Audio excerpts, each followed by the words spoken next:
começo do ano marca também o começo das novas linhas de...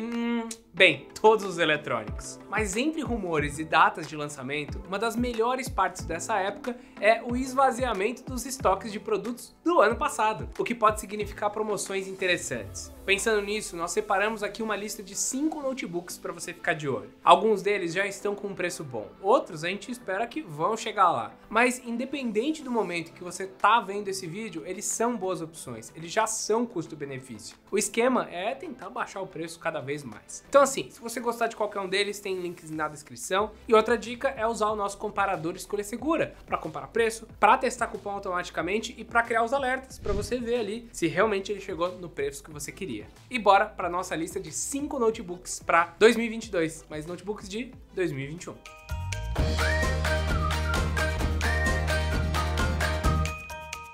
Primeiro, podemos falar do Samsung Book de 15.6 polegadas, com o processador Core i3 1115G4. Esse daqui é um dos poucos notebooks que conta com essa configuração, mas que começa a aparecer em preços legais, perto ali dos 2.500. Nessa faixa de preço, outras marcas trazem modelos com processador Celeron ou Pentium, mas esse 3 dá um show nos concorrentes, trazendo um poder de processamento maior e também uma placa de vídeo atualizada, que pode ser utilizada para mais do que só o menu iniciar. Claro que não dá para esperar tanto assim dele, mas se você reduzir a resolução Full HD da tela, e sim, ele também é um dos poucos notebooks dessa faixa de preço com tela Full HD, aí pode ser que você consiga jogar até algo mais simples. E olha, jogar em HD não é o fim do mundo, se isso significa que você está economizando bastante. E já que eu comentei de tela, olha, não é só porque ela é Full HD que ela é boa. O ângulo de visão é baixo e isso deixa as cores mais lavadas, em qualquer posição diferente da ideal. Mas para a faixa de preço que ele se encontra atualmente, realmente não dá para reclamar. As versões mais baratas do Samsung Book vêm com um disco rígido como solução de armazenamento, mas ele possui opções com SSD. E como sempre, assim, eu nem recomendo que você compre com HD, e sim com SSD. Vamos lá, de novo.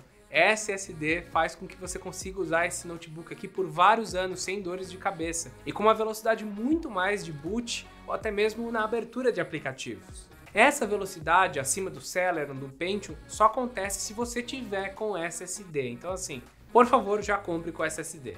Se você precisar pegar uma versão com HD, depois dá para colocar um SSD por fora, mas só se você souber instalar. Se você não sabe, você vai gastar dinheiro para outra pessoa instalar, daí não vale. Ah, outra dica é que ele tem uma versão disponível de 4 GB, mas nós recomendamos 8. Dá para também você fazer o upgrade, e esse upgrade de 4 para 8 GB é muito mais fácil do que o de SSD. No fim, esse é um notebook que você ainda precisa manejar suas expectativas, mas é uma solução ótima para quem quer fugir do Celeron ou o Pentium da vida. E a tendência é que à medida que o ano passe, ele fique mais e mais interessante. Ou que o estoque acabe.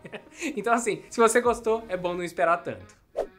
O segundo notebook da nossa lista é outro que está no mesmo barco do Samsung Book. Ele também está pipocando aí com preços super baixos, também abaixo dos R$3.000, mas geralmente ele se encontra um pouco mais caro do que o notebook anterior. O IdeaPad 3i é a evolução do S145, que foi um dos notebooks que a gente mais gostou de 2020. Apesar de mais novo, ele é quase igual ao S145. Inclusive, o que eu acho que justifica ele ser um pouco mais caro é a construção, que é um pouquinho mais interessante. Ele tem um corpo menos quadradão, com acabamento mais bem feito, teclado e touchpad mais confortáveis de serem usados e uma tela que é só HD, mas fica elas por elas em questão de qualidade com o Samsung. Uma diferença que você pode sentir um pouco mais perante o Samsung Book é o processador. No caso do IdeaPad 3i, ele utiliza o i3 10110U, que é uma geração mais antiga do que o 1115G4 presente no Samsung. A diferença aqui, na verdade, não é nem em performance. Se você olhar ali com uma lupa, você até vai ver alguma coisinha, mas o resultado é praticamente igual. O que separa eles é a eficiência energética, onde o chip da 11ª geração fica um pouco à frente e com uma placa de vídeo melhor. Se você comparar os dois do jeito que eles vêm na caixa, eles meio que empatam, com um pouco mais de um dia de uso para cada lado, dependendo da forma com que você utiliza. Mas a gente não pode esquecer que a tela do Samsung é Full HD.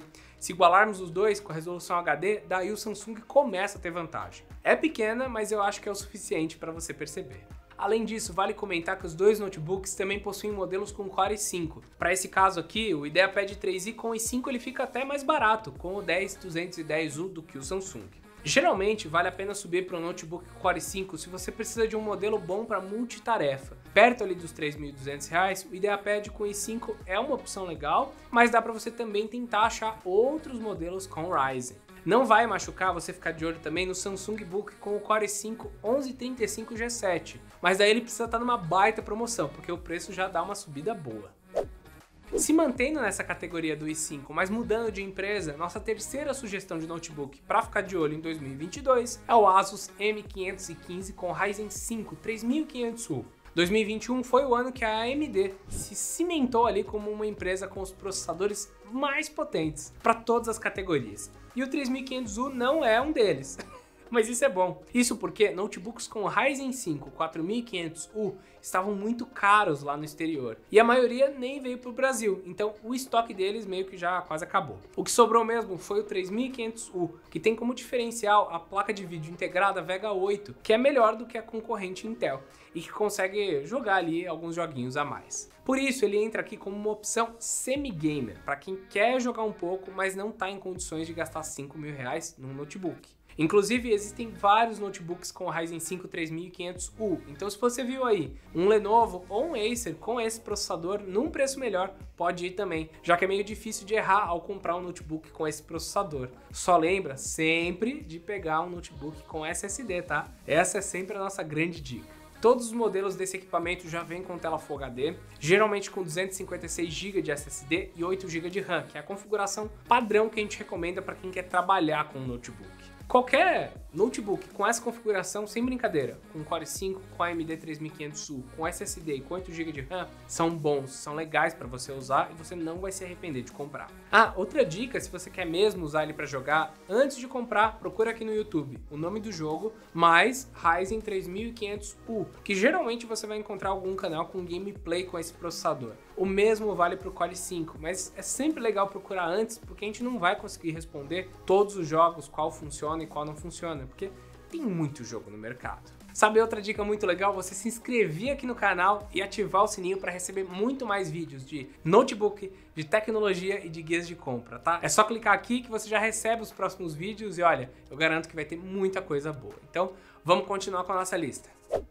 Outro notebook mais potente, tá? A gente tá subindo uma categoria aqui, é o Lenovo Gaming 3i. O nome é parecido com o 3i de antes, mas agora ele tem ali um game no meio que faz com que ele seja gamer.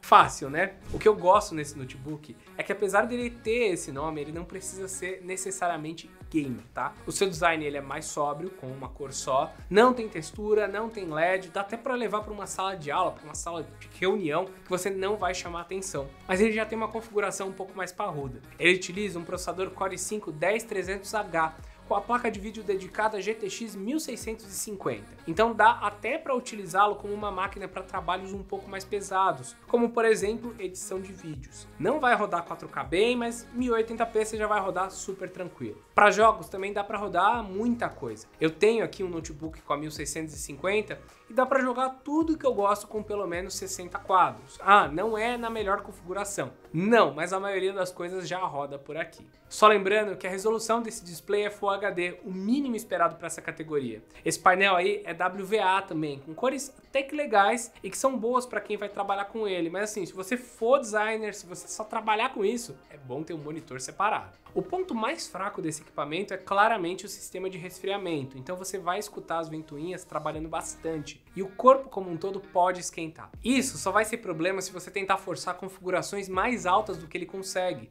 utilizando, por exemplo, o modo turbo, que simplesmente não valeu a pena nos meus testes. Existem então notebooks melhores com a GTX 1650, como é o caso do Nitro 5, com o processador Ryzen. No entanto, o preço dele está estável há muito tempo. E a menos que alguma marca lance algo revolucionário, vai ser difícil encontrar outra opção tão ok quanto o Gaming 3i por menos de R$5.000. Se você gosta bastante de um modelo gamer mesmo, o Teteu tá falando que vocês podem ficar de olho sim no Nitro 5 porque ele é o mais vendido, tem a versão com Ryzen, que não esquenta tanto quanto o Intel, e vira e mexe tá com preço legal. Então assim, é uma dica adicional. A gente falou que eram 5 modelos, mas monitora o Nitro 5 também, porque não só pode valer a pena, como tem vídeo no canal explicando o porquê. Então compara esses dois, fica de olho em preço e bora passar para o último modelo.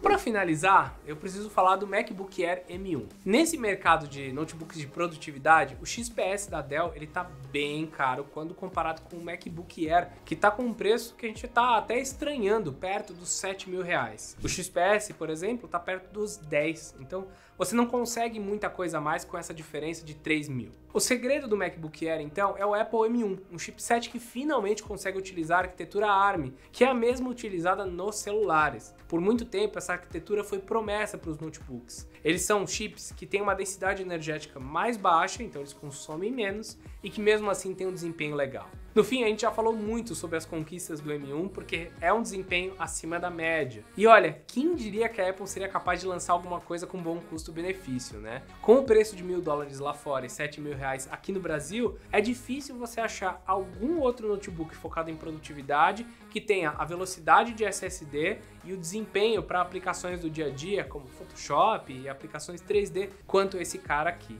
A Intel, aliás, demorou 2 anos para falar lá na CES sobre os seus novos processadores que tentam bater de frente com o M1. E olha, a resposta parece estar à altura, mas por enquanto ainda não chegou por aqui. Voltando rapidinho para o MacBook Air M1, a gente tem que lembrar que no começo, logo depois que ele foi lançado, alguns softwares não estavam funcionando bem ou simplesmente não funcionando com esse chip. Alguns aplicativos de banco, por exemplo, não tinham a opção ARM e agora já funcionam super bem. Outra coisa que acontecia é que a transição de aplicativo Intel para esse estava consumindo muito SSD do notebook, mas isso também já foi corrigido, então é uma época bem melhor para você conseguir pegar um chipset M1. Esse é um notebook que passa das 8 horas de uso, então você consegue trabalhar o dia inteiro com ele fora da tomada. Ele tem uma tela incrível, o tamanho dele também é bem pequeno, então ele fica perto ali de 1,3 kg. Então é um notebook que está muito bem equilibrado e com um teclado que melhorou desde a última versão, que era bem fraquinha, tá? Então a gente tem um notebook consistente, com um preço que está interessante mesmo com o dólar alto. E olha, a gente já teve momentos onde ele esteve mais barato. Na Black Friday bateu R$6.700, bateu perto dos R$6.000 dependendo do desconto ou cashback que você conseguia pegar. Então é um notebook que pode aparecer de novo em promoção e que vale bastante a pena, principalmente quando a gente pensa no preço de revenda depois. Vocês sabem, quando você quer comprar um MacBook usado, o preço está sempre lá em cima. Então você pode comprar, utilizar, trabalhar com ele, e quando você for fazer o upgrade, você ainda vende e só dá a diferença de novo. Então assim, recomendo, uso e acho que vocês vão gostar. Bem, esses foram os 5 notebooks e mais algumas dicas aí que eu dei para vocês para ficar de olho agora no decorrer de 2022. Tem muito lançamento para sair, tem muito review pra gente fazer, tem muito mais guia também, mas agora no começo de ano eu acho que essas são as principais recomendações. Tem links aqui embaixo, se você gostou não esquece de deixar seu comentário e claro, se inscrever por aqui para receber ainda mais vídeos como esse. Eu espero vocês então no próximo vídeo. Até mais!